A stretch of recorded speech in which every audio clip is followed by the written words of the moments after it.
Bonjour et bienvenue à Passion pour Dieu. C'est une joie de nous retrouver en cette nouvelle année 2016. Et je veux vous souhaiter une excellente année 2016. Cette émission que vous allez voir fait partie de la série sur la prière. Et je veux vous encourager à regarder attentivement parce que vous allez être bénis.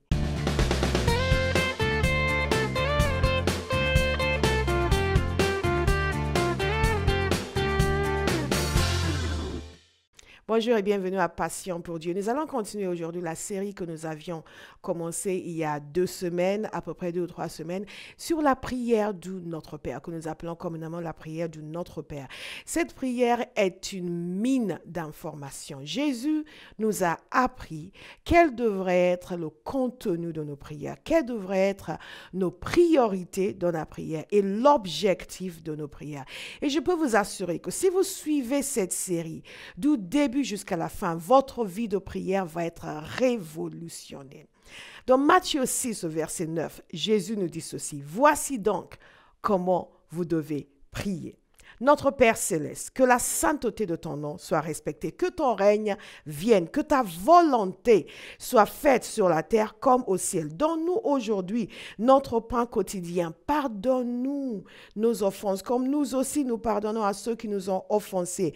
Ne nous expose pas à la tentation, mais délivre-nous du mal, car c'est à toi qu'appartiennent dans tous les siècles le règne, la puissance et la gloire.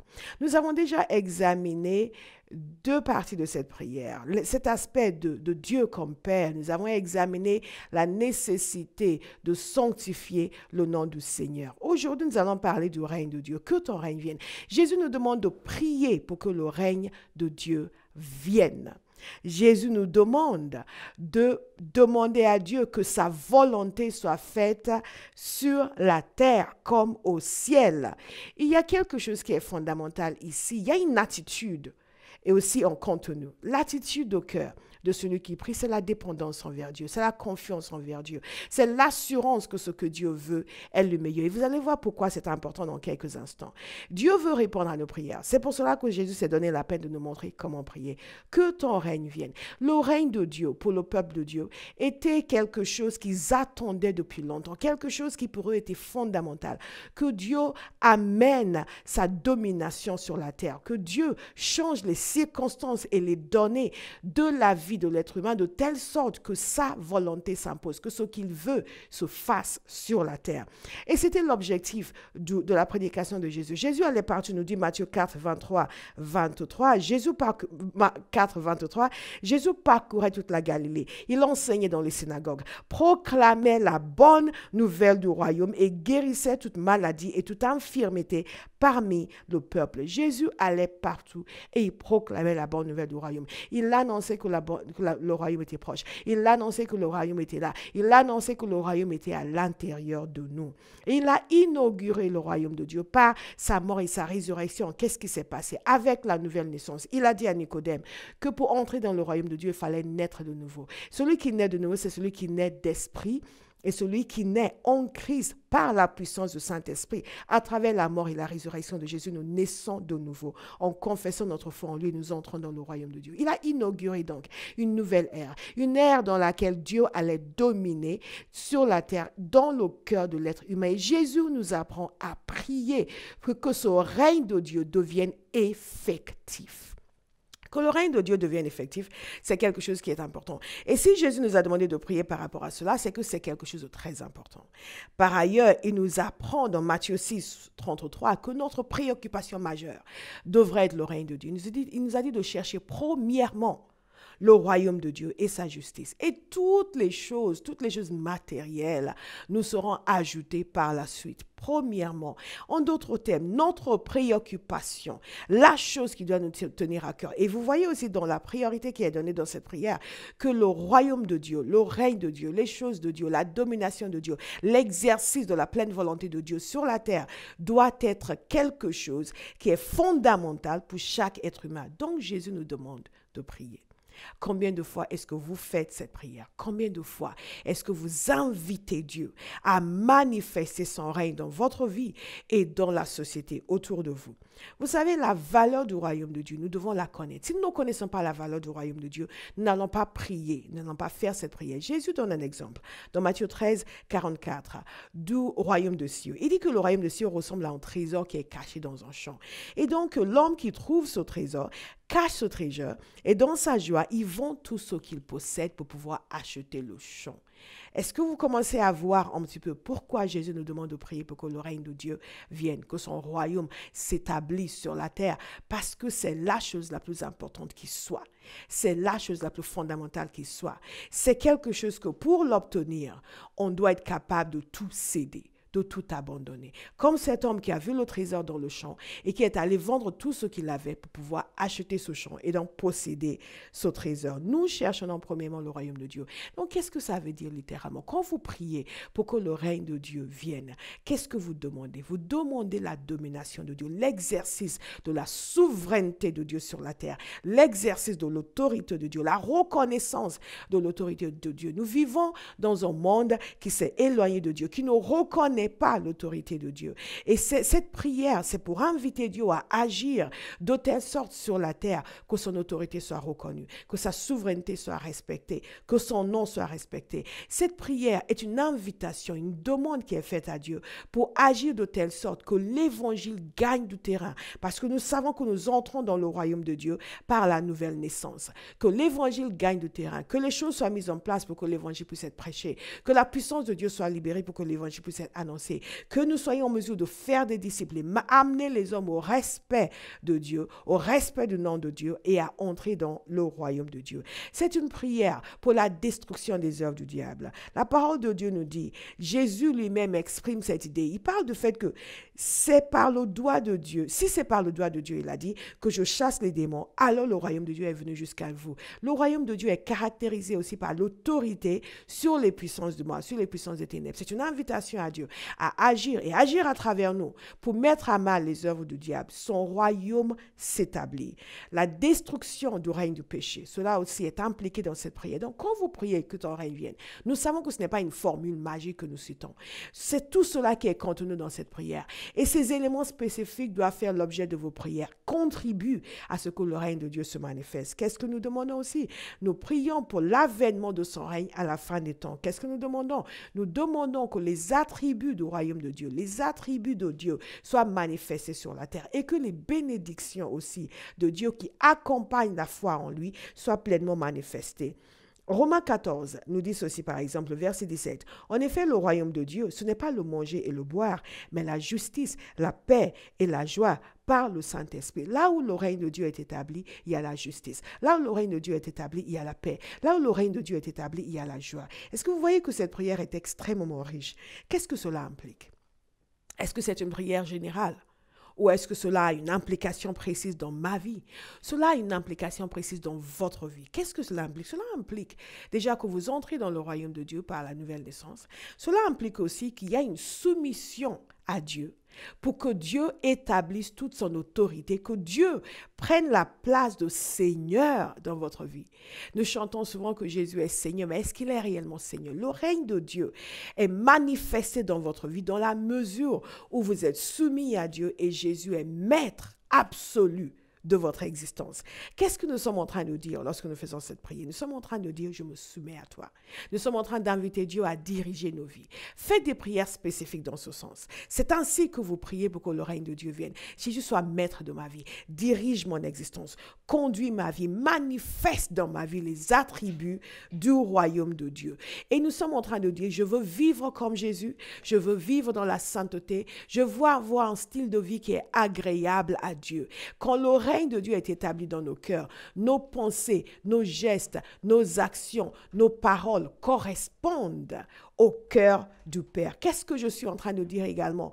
En ce qui me concerne, quand je prie pour que le règne de Dieu vienne, je prie pour que Dieu agisse à travers moi pour le salut de ma génération. Je prie pour que Dieu passe par moi également pour faire des disciples. Jésus a dit, allez et faites des disciples, faites des nations des disciples. Au fur et à mesure que nous faisons des nations des disciples, le règne de Dieu est est établi. Le royaume de Dieu avance. Et chaque enfant de Dieu doit vivre pour l'avancement du royaume de Dieu. Pas pour l'avancement de son royaume, mais pour l'avancement du royaume de Dieu. Parfois, nous sommes tous des royaumes individuels et personnels. Chacun œuvre pour lui-même.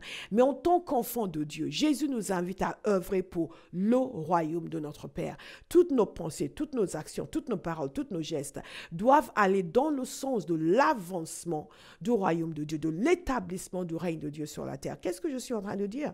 Je suis en train de dire que je me mets en accord avec Dieu pour faire ce que Jésus a demandé, apprendre aux gens à lui obéir, apprendre aux gens à faire sa volonté. Qu'est-ce que je suis en train de dire? Je suis en train de dire que je veux l'aide de Dieu pour que moi-même, j'applique les principes de Dieu dans ma vie, dans mon fonctionnement quotidien. Je ne peux pas demander que le règne de Dieu vienne sur la terre si je n'ai pas accepté que le règne de Dieu vienne dans ma vie, soit parfaitement établi en moi. La question que je vous pose aujourd'hui, c'est ceci. Qui règne en vous?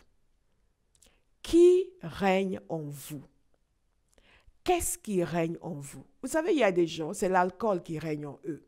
Il y a d'autres, c'est leur intellect qui règne en eux. Tout est analysé sur l'optique de leur intellect. Certaines personnes, c'est leur passion qui règne en elles. Certaines personnes, c'est leurs émotions qui règnent en elles. Qu'est-ce qui règne en vous? Qui est-ce qui règne en vous? Il y a d'autres personnes, c'est leur mari qui règne, ou c'est leur épouse qui règne, ou ce sont leurs amis qui règnent. C'est ce qui conditionne leur existence, l'opinion de leurs proches. Est-ce que Dieu règne en vous? Quand Dieu règne en nous, c'est sa parole qui règne en nous. Quand Dieu règne en nous, ce sont ses désirs qui règnent en nous.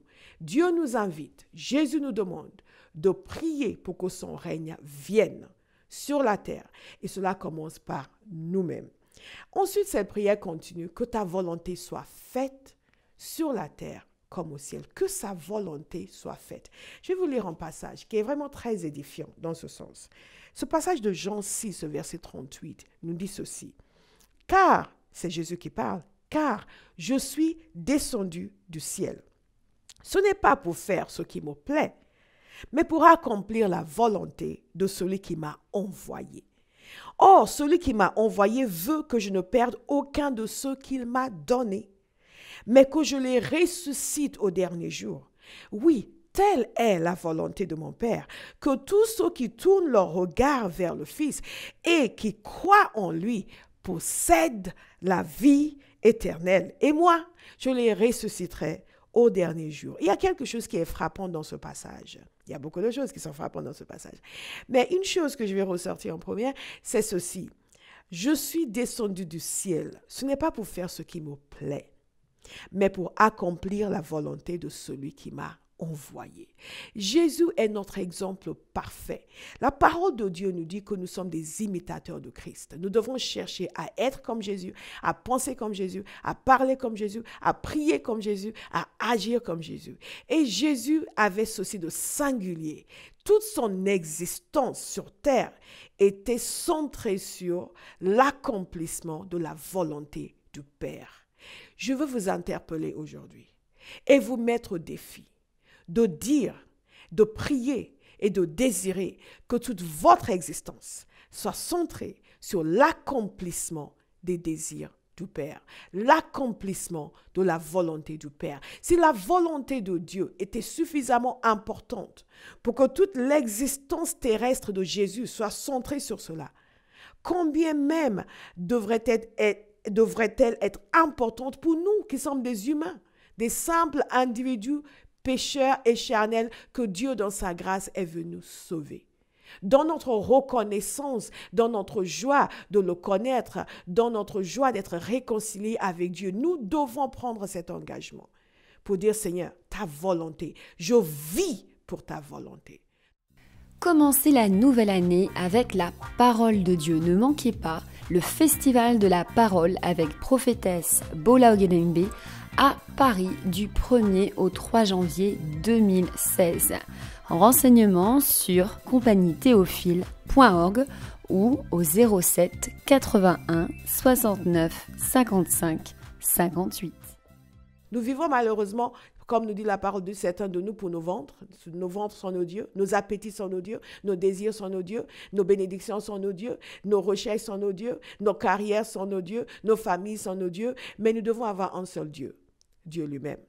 Et sa volonté doit primer dans nos vies. Jésus nous demandant de prier pour que sa volonté soit faite sur terre comme au ciel. Il doit y avoir en chacun de nous un désir passionné pour la volonté de Dieu. Vous savez, dans Romains 12, 2, nous sommes invités à changer notre manière de penser, à renouveler notre intelligence.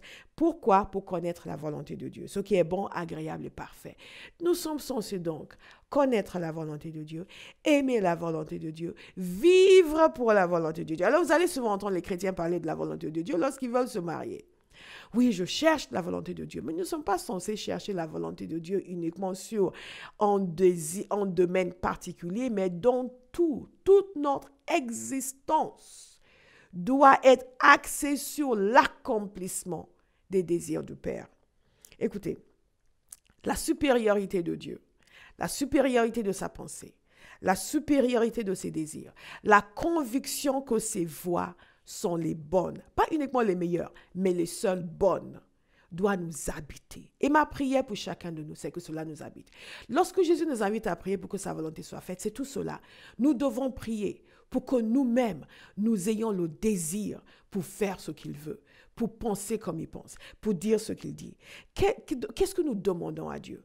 Nous demandons que ce qui est parfait, ce qui est bon, la bonté parfaite de Dieu soit manifestée sur la terre. Que ce qui est parfait aux yeux de Dieu puisse remplacer la réalité terrestre. Que la réalité de Dieu remplace la réalité actuelle sur la terre. Et que la réalité sur la terre devienne un reflet de la réalité céleste. Que sa volonté soit faite sur terre comme aux cieux. Qu'est-ce qui se passe au ciel? Au ciel, il y a une harmonie parfaite avec Dieu. Il y a une obéissance parfaite vis-à-vis de Dieu. Il y a un accord parfait vis-à-vis de Dieu. Toutes les perfections de Dieu sont manifestées. Et nous voulons que sur terre également, toutes les perfections de Dieu soient manifestées. Toute l'excellence de Dieu soit manifestée. Que son règne vienne, que sa volonté soit faite sur terre comme dans le ciel. Vous voyez, ce n'est pas juste que sa volonté soit faite dans le flou, mais que ce qui se passe sur la terre soit un reflet fidèle de ce qui se passe dans le ciel. Alors j'ai une petite pensée. C'est ceci. Si Jésus nous a demandé de prier pour que la volonté de Dieu soit faite, cela nous montre que en temps ordinaire, la volonté de Dieu n'est pas faite. Et il faut demander et prier pour qu'elle soit faite. Cela nous montre également que si nous ne prions pas, la volonté de Dieu ne sera pas faite. Et quand nous regardons l'état de notre monde, c'est une évidence qu'il se passe beaucoup de choses qui ne sont pas la volonté de Dieu. Souvent, les gens me disent, oui, mais s'il y a un Dieu, pourquoi il y a ça? C'est une évidence qu'il y a ça, quel que soit le ça, parce que la volonté de Dieu n'est pas en train d'être faite. Et c'est le rôle des enfants de Dieu, le rôle de l'Église, de prier pour que la volonté de Dieu soit faite dans tous les domaines de l'existence humaine. À commencer par moi-même. Que la volonté de Dieu soit faite dans ma vie n'est pas uniquement savoir avec qui je dois me marier, c'est que tout mon être soit en accord avec Dieu, qu'il n'y ait aucune dissonance entre sa pensée et la mienne. Je suis en train de me soumettre à Dieu pour une parfaite obéissance. Et je suis en train de demander à Dieu d'agir en moi de telle sorte que mon désir soit identique au sien, que ma volonté soit identique à la sienne. Jésus a dit, je ne suis pas venu pour faire mon plaisir. Et c'est ce que je demande quand je dis que ta volonté soit faite. Je suis en train de dire, Seigneur, il faut enlever de moi le désir de faire mon plaisir, le désir de faire ce qui me plaît. Mets en moi le désir de faire ce qui te plaît. Ça, c'est une prière spécifique que nous devons faire. Parce que ce que Jésus nous donne, c'est le contenu. Et ce contenu a plusieurs variantes. Et une des variantes de ce contenu, c'est ce que je viens de vous dire. Priez pour que Dieu opère en vous de telle sorte que vos plaisirs changent, de telle sorte que vous n'avez plus envie de faire ce dont vous avez envie. que vous avez maintenant envie de faire ce dont Dieu a envie, que ce que Dieu veut devienne votre désir, que vous ayez les mêmes sentiments que ceux qui étaient en Jésus. Qu'est-ce que cela veut dire? Cela veut dire que je demande à Dieu ma sanctification. 1 Thessaloniciens 4:3 nous dit ceci, que la volonté de Dieu, c'est notre sanctification, que nous nous abstenions de toute immoralité. Parfois, nous avons du mal, beaucoup de mal avec le péché parce que nous n'avons pas décidé d'être d'accord avec Dieu.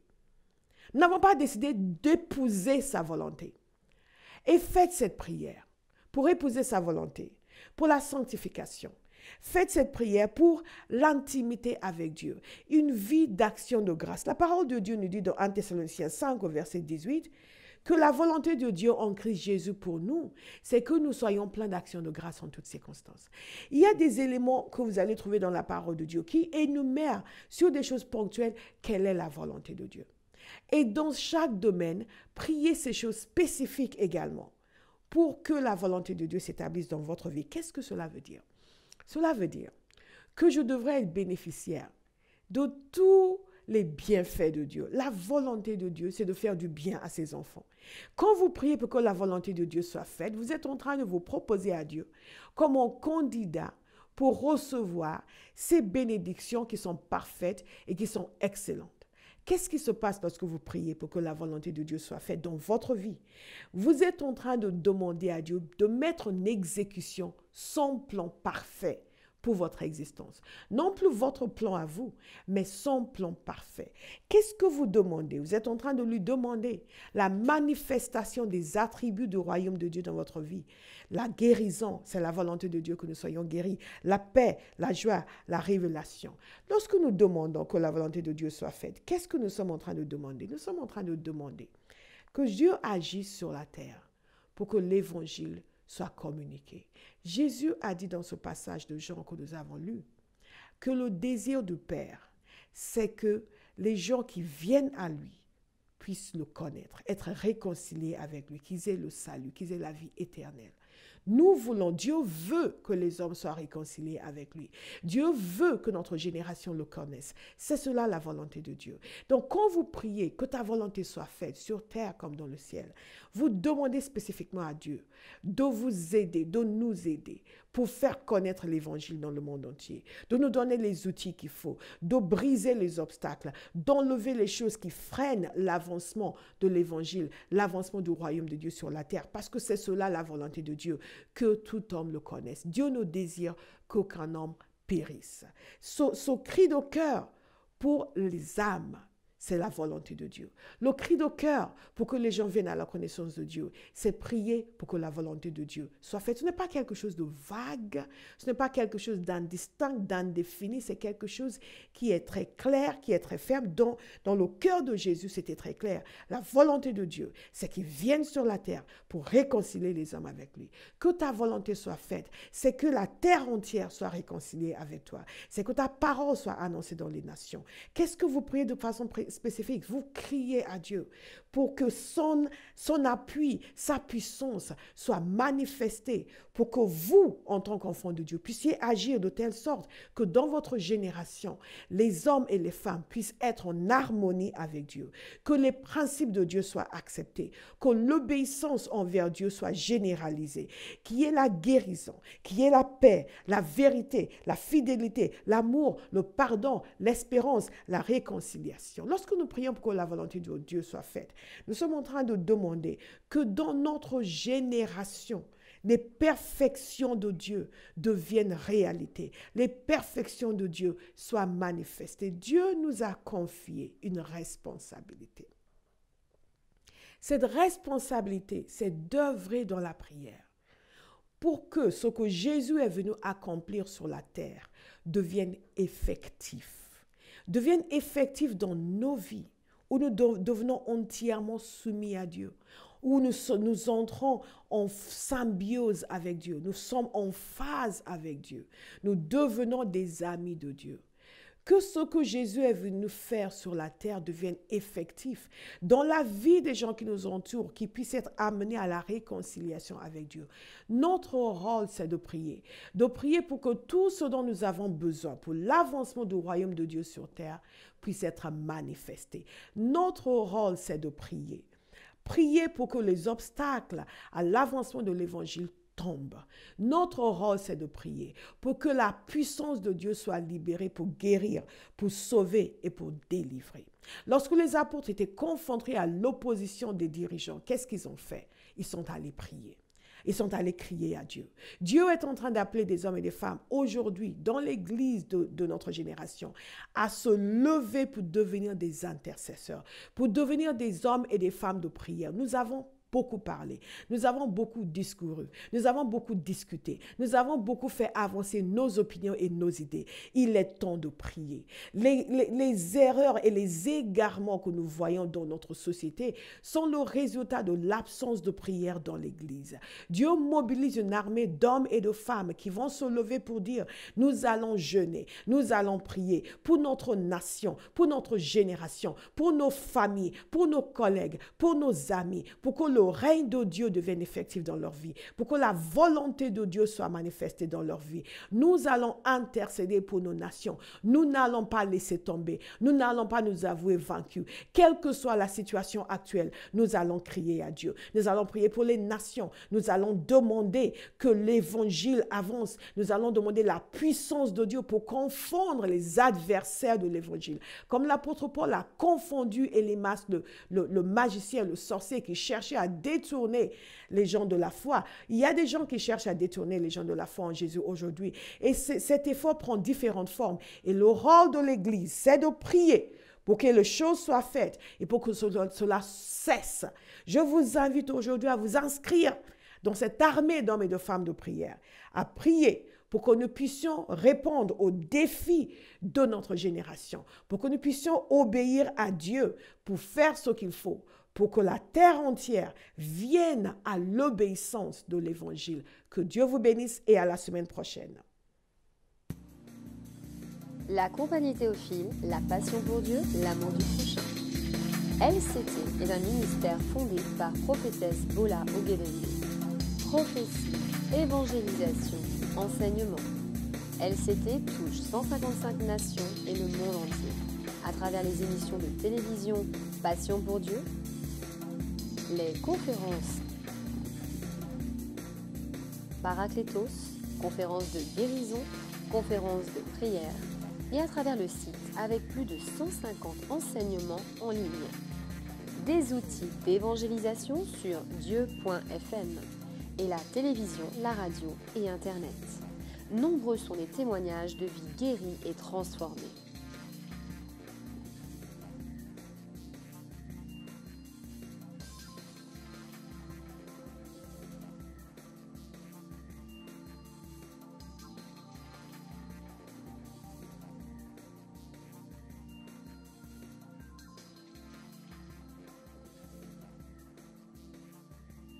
Rejoignez prophétesse Bola Ogedengbe et devenez partenaire pour transformer la francophonie et pour amener l'évangile dans le monde entier. Pour devenir partenaire, rendez-vous sur compagniethéophile.org ou appelez le 07 81 69 55 58.